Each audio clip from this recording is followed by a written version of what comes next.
အားလုံးပဲမင်္ဂလာပါရှင်ကျမဒီနေ့အရင်တစ်ပတ်ကပြောပြခဲ့တဲ့ ID change management process အကြောင်းကိုဆက်ပြီးတော့ sharing လုပ်ပေးတော့မှာဖြစ်ပါတယ်ဒီ ID change management process ကိုတည်တဲ့သူတွေကတော့ဒီ telecom တို့နောက် banking တို့အဲ့ဒီ sector တွေမှာID သမားအနေနဲ့လောက်ကိုင်းပြီးတော့ service ကိုပေးနေတဲ့လူငယ်တိုင်းအတွက်ဒီ ID change management process ကိုနားလည်ထားဖို့ရအတွက်လိုအပ်ပါတယ် ID change management process လို့ပြောလိုက်တယ်ဆိုရင်ပထမဦးဆုံးနားလည်ရမှာတော့ ID change လုပ်တဲ့မြဟာတွေဒီ hardware တွေရော software တွေရောအဲ့ဒါတွေကို configuration items လို့ခေါ်ရဲဆိုတဲ့အခြေခံသဘောတရားလေးရဲ့အဲ့ configuration items တွေထဲမှာအသစ်ထည့်တာတွေထည့်ပြီးသားတွေကိုဖြုတ်တာတွေပြီးလို့ရှိရင်ရှိပြီးသား configuration တွေကို modify လုပ်တာတွေစသဖြင့်အဲ့လိုမျိုးပြုလုပ်သမျှ changes တွေအားလုံးကိုဒီ ID change management process ကို follow လုပ်ကြရတယ်ဆိုတဲ့အခြေခံသဘောတရားလေးကိုနားလည်ထားသင့်ပါတယ်ဒါတွေကတော့ရှေ့ရ session မှာပြောပြထားခဲ့ပြီးသားဖြစ်လို့ရှေ့ရ session ကိုပြန်ပြီးနားထောင်ရင်လည်းရပါတယ်ရှင်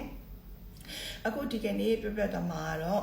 ခုနကတော့ငါ configuration item တွေကိုချိန်တစ်ခုလုပ်ရမယ်ဆိုလို့ရှိရင် process အနေနဲ့ဘယ်ကနေစပြီးတော့လုပ်ဖို့လိုအပ်ပါတယ်လေပထမဦးဆုံး chain manager တယောက်အနေနဲ့ဆိုရင်တော့ chain management process ကို define လုပ်တော့မယ်ဆိုလို့ရှိရင်အရင်ဦးဆုံးဘယ်လိုမျိုး change type တွေကို define လုပ်မလဲဆိုတာကိုစဉ်းစားရပါမယ်ရေဘူးရအပြင်ကတော့ကျမတို့ကဒီ telecom တို့ banking တွေမှာဆိုလို့ရှိရင်တော့ operational change နဲ့ business change ဆိုပြီးတော့နှစ်မျိုးနဲ့စာခွဲခြားလေးရှိပါတယ် operational change ဆိုတာကကြတော့ဒီ operation မှာနေ့စဉ် run နေတဲ့ချိန်မှာပုံမှန်သုံးနေတဲ့ application တွေတို့ပုံမှန်သုံးနေတဲ့ဒီ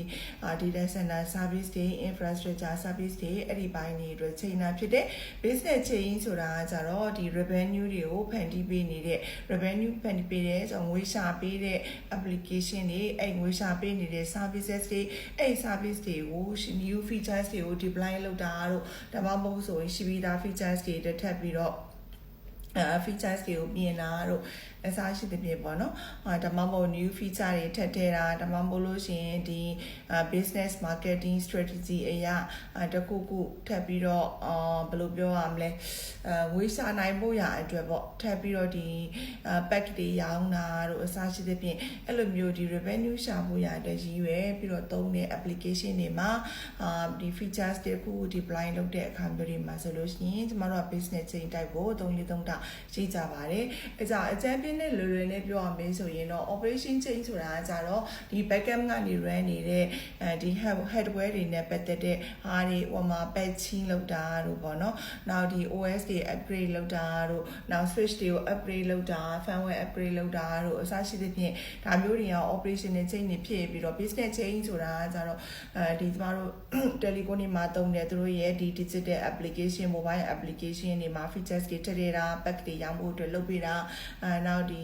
ဟောပေါ့နော်ဘယ်လိုပြောရမလဲထပ်ပြီးတော့တခြားပေါ့ new အစ်တော့ဒီဟိုဟာလေးတွေပေါ့ bonus လေးတွေ pack လေးတွေအစားရှိသဖြင့်ထည့်တာတို့အဲ့လိုမျိုး deployment လေးနဲ့ပတ်သက်တဲ့ဟာလေးတွေကိုတော့ business chain လို့ခေါ်တာရှိပါတယ်အဲ့ဒါဆိုရင်အကြမ်းဖြင့်အပြင် operational chain နဲ့ business chain ဆိုပဲ chain type တစ်ခုခွဲခြားလေးရှိတယ်နောက်တစ်ခုကကြတော့ chain category chain category လို့ပြောလိုက်တဲ့အချိန်မှာ chain management တည်တံ့ကိုပဲပြောမှဖြစ်တဲ့အတွက်release management ရဲ့chain category နဲ့ဒီ IT ရဲ့ဒီ chain ID chain management ရဲ့ chain category နဲ့ကို confuse မဖြစ်စေချင်ပါဘူး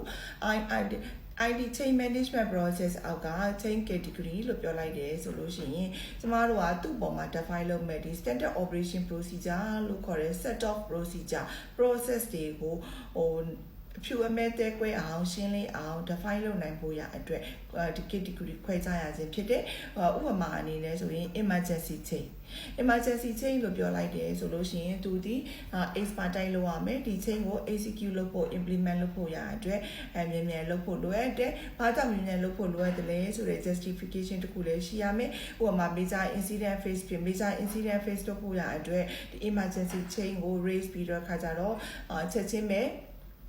ဒီ production ပေါ်မှာတင်ပြီးတော့deploy လုပ်လိုက်တာမျိုး production ပေါ်မှာတင်ပြီးတော့ implementation ကိုလုပ်ချလိုက်တာမျိုးဒါမျိုးဆိုရင် emergency change လို့ခေါ်တယ်နောက်တစ်ခုကကြတော့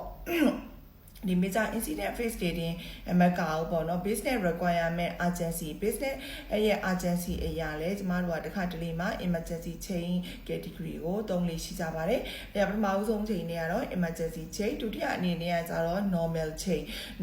ဆိုတဲ့သဘောဒီပုံမှန်ပဲ operation chain လည်းဖြစ်ဖြစ်ပဲ business chain လည်းဖြစ်ဖြစ်ပဲ normal chain လို့ပြောလိုက်တဲ့အချိန်မှာတချို့ကကြတော့ပို့ပြီးတော့ handle manage လုပ်ရတာပို့ပြီးတော့လွယ်ကူအောင်လို့ normal chain မှာ major လား minor လားဆိုပြီးတော့နှစ်မျိုးနဲ့စထပ်ပြီးတော့ခွဲတာရှိကြပါတယ်။ကဲ normal major လို့ဆိုလိုက်ပြီးဆိုလို့ရှိရင်သူ့မှာနောက်ထပ်ဘာတွေ define လုပ်ဖို့လုပ်မလဲ chain ချက် lead time လို့ခေါ်တယ်ပထမဦးဆုံးဒီ chain ကိုလုပ်ဖို့ရအတွက်ဘယ်လောက်စောပြီးတော့ကြိုတင်ပြီးတော့သက်ဆိုင်ရာ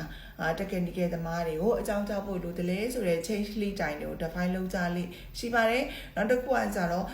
ဘယ်အချိန်ကာလအတွင်းထဲမှာအမြန်ဆန်ဆုံး deliver လုပ်မယ်လဲဒီ activity ကို roll out လုပ်မလဲဆိုတော့ဒီ change ရဲ့ tentative date တွေနဲ့ targeted timeline တွေကိုလည်းသတ်မှတ်လေးရှိကြပါတယ်အဲ့ဒါ normal change မှာ major ရှိရင်လည်းရှိမယ် minor ရှိရင်လည်းရှိမယ် major change management process အကြောင်းကိုနောက် session မှာဆက်ပြီးတော့ပြပြသွားပါမယ်အဲဆိုရင်ပထမဆုံး chain category ကကြတော့ emergency chain ဒုတိယအနေနဲ့ဆိုရင်တော့ normal chain နောက်တစ်ခုကကြတော့ standard chain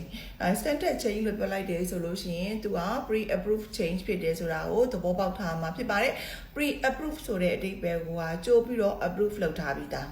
ပြောချင်တဲ့အဓိပ္ပာယ်ဒီ change advisory boardစီကိုဒီဟာကို submit chain request ကိုတင်စရာမလိုဘူးဒီ standard chain လို့သတ်မှတ်ထားပြီးပြီဆိုလို့ရှိရင်ဒီ chain တွေအောက်မှာ standard chain လို့သတ်မှတ်ထားတဲ့ chain category အောက်မှာဘယ်လိုမျိုး chain တွေကိုလောက်ထားရမလဲဆိုတဲ့ list down တစ်ခါလေးရှိပြီးသားဖြစ်ရပါမယ်အဲ့ဒီ chain list တွေအကုန်လုံးကိုသက်ဆိုင်ရာဒီ business owner တွေ product owner တွေနောက်တစ်ခုကကျတော့ technical owner technical lead တွေအကုန်လုံးက review လုပ်ထားပြီးတော့ okay ဒီ chain တွေကိုလုပ်လို့ရှိရင်တော့ no risk no impact ပဲဖြစ်တယ်ပြီးရင်ဒီ chain တွေဒီထက်ကတလဲလဲ repetitively ထပ်ပြီးတော့ပြန်ပြီးတော့လုံနိုင်တယ်နောက်ဘယ်တော့မှ fail မဖြစ်နိုင်ဘူး 100% successful chain rate ဖြစ်နိုင်တယ်ဆိုတဲ့ chain တွေကို pre approved chain သို့မဟုတ် standard chain လို့သတ်မှတ်ထားခဲ့တာဖြစ်ပါတယ်အဲ့ကြတော့ပြန်ပြီးတော့စီးရင်ချုပ်ရမယ်ဆိုလို့ရှိရင် chain category ကိုပြန်အကြံပြအပြင်ကျမတို့၃ခုသတ်မှတ်ထားလေးရှိပါတယ် emergency chain ရဲ့ normal chain ရဲ့ standard chain ရဲ့ဆိုပြီးတော့သတ်မှတ်လေးရှိကြပါတယ်Okay အဲ့ဒါဆိုရင် service request ကိုကြတော့ရောဘယ်လိုမျိုးသတ်မှတ် definition ဖွင့်တယ်လဲပေါ့ service request ဆိုတာတော့ရှင်းပါတယ်နော်လိုအပ်တဲ့ service ကိုမြန်မြန် deliver လုပ်လို့ရအောင်လို့ fulfill လုပ်ပေးလိုက်တာကို service request လို့ခေါ်တယ် service request မှာဆိုလို့ရှိရင် zero cost ပါဘာကုန်ကျစရိတ်မှမရှိဘူးပြီးပြီဆိုရင် zero impact zero downtime zero risk ပါပဲเนาะအဲ့ဆိုရင် service request နဲ့ standard chain ကိုဘယ်လိုမျိုးတက်မှတ်မလဲဘယ်လိုမျိုးလွယ်လွယ်ကူကူ technical သမားတွေကဘယ်လိုမျိုး category ဘယ် ticket category ကိုသုံးဖို့လိုအပ်တယ်လဲဆိုတာတွေမှာ confuse ဖြစ်ရှိကြပါတယ်အဲ့ဒီခါမှာ chain manager ရဲ့ role ကအရန်ကိုအရေးပါလာပါတယ်ကျွန်မ chain manager အဖြစ်နဲ့9နှစ်လောက်လုပ်ခဲ့မှုပါတယ်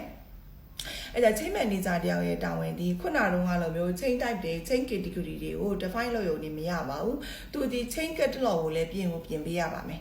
chain catalog လို့ဆိုလိုက်တယ်ဆိုလို့ရှိရင်သူ့အတွင်းထဲမှာ change request တွေပါမယ်ဘယ်လို change request တွေလဲဒေတာဘောက်ကတော့ဒါဒီ normal major လား normal minor လားဒါဒီ pre approved လို့ခေါ်တဲ့ standard chain လားဒါဒီ service request နဲ့ပဲသွားတင်ပြီးတော့ chain advisory board ကိုတင်စရာမလိုတဲ့ chain လားတင်စရာမလိုတဲ့ minor chain တွေလားဆိုပြီးတဲ့အခါကျတော့ဒီအသေးစိတ်ကိုသူ့ရဲ့ impact ဘယ်လောက်ရှိသလဲ risk ဘယ်လောက် impacting level က critical လား medium လား low လား risk level ကလည်းအဲ့လိုပဲ high လား medium လား low လားဒါမှမဟုတ်လို့ရှိရင်သူ့အနေနဲ့ဆိုလို့ရှိရင်mandate effort လို့ခေါ်တဲ့ Japanese ရဲ့ကြကြဒီ chain ကိုပြင်ဆင်ဖို့ရအတွက်လိုအပ်တယ်လေပြီးရင်သူ့ရဲ့ chain lead တိုင်းကတစ်ပတ်အကျိုးပြောတင်သလား major chain တွေဆိုရင်တစ်လအကျိုးပြောတင်သလားနှစ်ပတ်အကျိုးပြောတင်သလားအစားရှိတဲ့ပြင်တော့လိုအပ်တဲ့ criteria တွေအကုန်လုံးကိုစားရှိတဲ့ information တွေအကုန်လုံးကိုဒီ catalog ထဲမှာထည့်သွင်းထားပြီးတော့ကြတော့ define လုပ်ထားမှာဖြစ်ပါတယ်အဲ့ chain catalog ကိုလည်း chain manager ကဒီသက်ဆိုင်ရာ service owner တွေ application owner တွေနောက် technical lead တွေနဲ့